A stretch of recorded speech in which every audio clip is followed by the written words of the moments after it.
ओम साई राम। मैं मोनिका। आज मैं सुनाऊंगी श्री साई सचरित्र का अध्याय 16। तो शुरू करती हूँ श्री साई सचरित्र का अध्याय 16।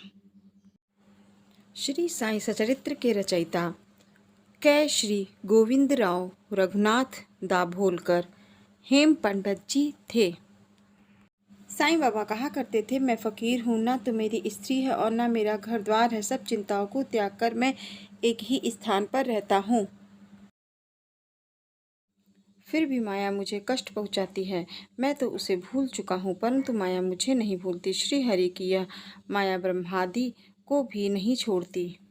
फिर मुझ सरीखे फ़कीर का तो कहना ही क्या है, परंतु जो हरि की शरण लेंगे वे उनकी कृपा से माया जाल से मुक्त हो जाएंगे। इस प्रकार बाबा ने माया की शक्ति का परिचय दिया। भगवान श्री कृष्ण भागवत पुराण में उद्धव से कहते हैं कि संत मेरे जीवित रूप हैं, और बाबा का भी यही कहना था कि वे भाग्यशाली हैं जिनके समस्त पाप नष्ट होने को होते हैं, वे ही मेरी उपासना की ओर अग्रसर होते हैं। यदि तुम केवल साईं साईं का ही स्मरण करोगे तो मैं तुम्हें भवसागर से पार उतार दूंगा। इन शब्दों पर विश्वास करो, तुम्हें अवश्य लाभ होगा। मेरी पूजा से निमित्त सामग्री या अष्टांग योग की आवश्यकता नहीं है। मैं तो भक्ति में ही निवास करता हूँ। भीमाजी पाटिल का क्षय रोग निवारण। नारायणगांव, जिला पूना निवासी भीमाजी पाटिल को सन 1909 में क्षय रोग हो गया।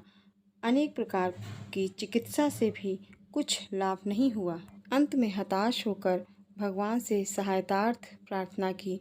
फिर उन्हें विचार आया कि क्यों न साईं बाबा के परम भक्त श्री नाना साहेब चंदोरकर से इस विषय में परामर्श लिया जाए। अतः उन्होंने अपनी स्थिति पूर्ण विवरण सहित उनके पास लिख भेजी और उचित मार्गदर्शन के लिए प्रार्थना की। प्रत्युत्तर में श्री नाना साहेब ने लिख दिया कि अब तो केवल एक ही उपाय शेष है, और वह है साईं बाबा के चरण कमलों की शरण लेना। नाना साहेब के वचनों पर विश्वास कर उन्होंने शिरणी प्रस्थान की तैयारी की। शिरणी में उन्हें मस्जिद में ले जाकर लिटाया गया। श्री नाना साहेब और श्यामा भी इस समय वहीं उपस्थित थे।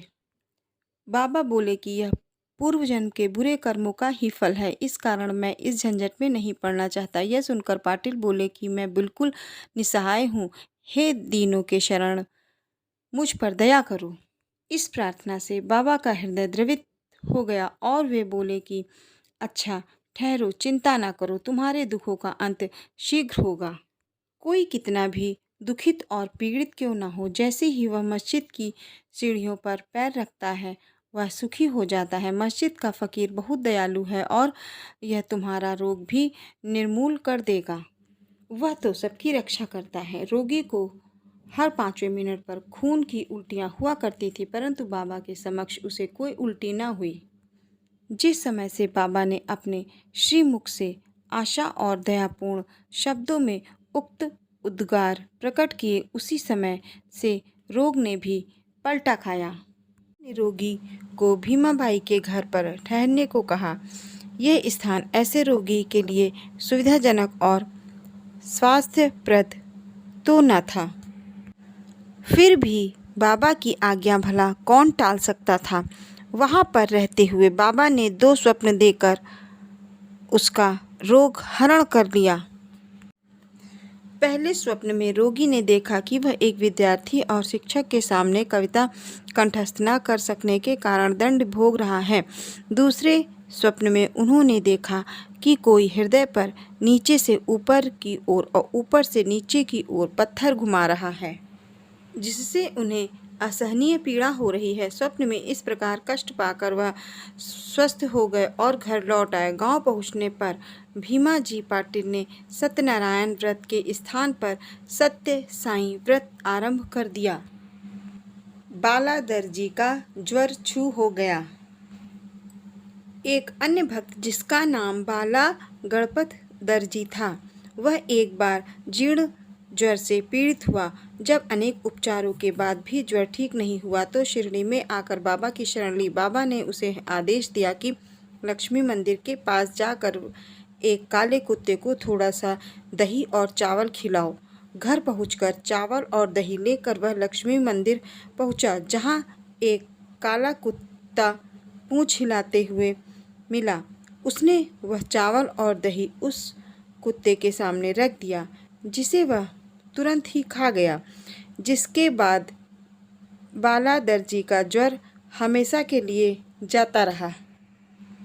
बाबू साहेब बूटी का अम्लपित्त गायब। बाबू साहेब बूटी एक बार अम्लपित्त के रोग से पीड़ित हुए। उनकी अलमारी में अनेक औषधियाँ थीं, परंतु कोई भी गुणकारी न हो रही थी।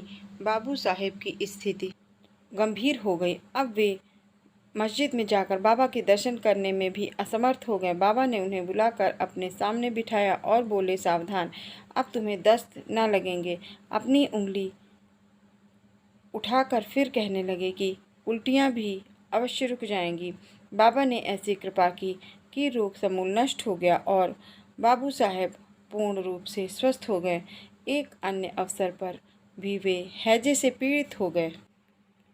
फलस्वरूप उनकी प्यास अधिक तीव्र हो गई। डॉक्टर पिल्ले ने हर तरह के उपचार किए, परंतु स्थिति न सुधरी। अंत में वे फिर बाबा के पास पहुँचे और उनसे तृषा रोग निवारण की औषधि के लिए प्रार्थना की। उनकी प्रार्थना सुनकर बाबा ने उन्हें मीठे दूध में उबाला हुआ बादाम, अखरोट और पिस्ते का काढ़ा पीने को कहा। आलंदी के स्वामी की कर्ण पीड़ा का नाश।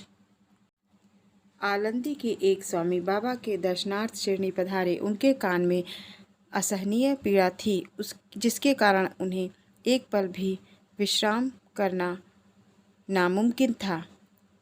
उनकी शल्य चिकित्सा भी हो चुकी थी, फिर भी स्थिति में कोई विशेष परिवर्तन न हुआ था। दर्द भी अधिक था। वे कर्तव्यमूढ़ होकर वापस लौटने के लिए बाबा से अनुमति मांगने गए। यह देखकर श्यामा ने बाबा से प्रार्थना की कि स्वामी जी के कान में अधिक पीड़ा है, आप इन पर कृपा करें। बाबा आश्वासन देते हुए बोले कि अल्लाह अच्छा करेगा। स्वामी जी पुनः वापस लौट गए और एक सप्ताह के बाद उन्होंने शिरणी पत्र भेजा कि कर्ण पीड़ा शांत हो गई, परंतु सूजन अभी पूर्ववत ही है। सूजन दूर हो जाए, इसके लिए वे शल्य चिकित्सा ऑपरेशन कराने बम्बई गए, लेकिन अब शल्य चिकित्सा की भी आवश्यकता नहीं रही थी।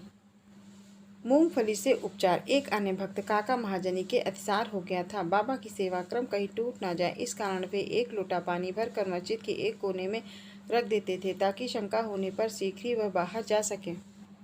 श्री साईं बाबा को तो सब मालूम ही था, फिर भी काका ने बाबा को सूचना इसलिए नहीं दी कि वे रोग से शीघ्र ही मुक्ति पा जाएंगे। मस्जिद में फर्श बनाने की स्वीकृति बाबा से प्राप्त हो चुकी थी, परंतु जब कार्य प्रारंभ हुआ तो बाबा क्रोधित हो गए और उत्तेजित होकर चिल्लाने लगे, जिससे भगदड़ मच गई। जैसे ही काका भागने लगे, वैसे ही बाबा ने उन्हें पकड़ लिया और अपने सामने बैठा लिया। इस भगदड़ में कोई आदमी मूंगफली की एक छोटी थैली वहां भूल गया। बाबा ने एक मूंगफली निकाली और छीलकर दाने काका को खाने के लिए दिए। स्वयं बाबा ने भी उसमें से कुछ मूंगफली खाई। जब थैली खाली हो गई तो बाबा ने कहा कि मुझे प्यास लगी है, जाकर थोड़ा जल ले आओ। काका एक घड़ा पानी भर लाए और दोनों ने उसमें से पानी पिया। फिर बाबा बोले कि अब तुम्हारा अतिसार रोग दूर हो गया है, तुम अपने फर्श के कार्य की देखभाल कर सकते हो। थोड़ी ही समय में भागे हुए लोग लौट आए। कार्य पुनः प्रारंभ हो गया। काका का रोग अब प्रायः दूर हो चुका था। दत्तोपंत की उदर पीड़ा निवृत्ति। हरदा के श्री दत्तोपंत 14 वर्ष से उदर रोग से पीड़ित थे। किसी भी औषधि से उन्हें लाभ नहीं हुआ। अचानक कहीं से बाबा की कीर्ति उनके कानों में पड़ी तो वे शिरडी आए और बाबा के चरणों की शरण ली। बाबा ने प्रेम दृष्टि से उनकी ओर देखकर आशीर्वाद दिया और बाबा ने अपना हस्त उनके मस्तक पर रखा। आशीष और उदी प्राप्त कर वे स्वस्थ हो गए तथा भविष्य में उन्हें फिर कभी कोई पीड़ा नहीं हुई। इसी तरह माधवराव देशपांडे का बवासीर रोग, गंगाधर पंत व नाना साहेब चांदोरकर की उदर पीड़ा का भी बाबा ने निवारण किया। साईं सचरित्र का अध्याय 16 समाप्त हुआ। ओम साईं राम।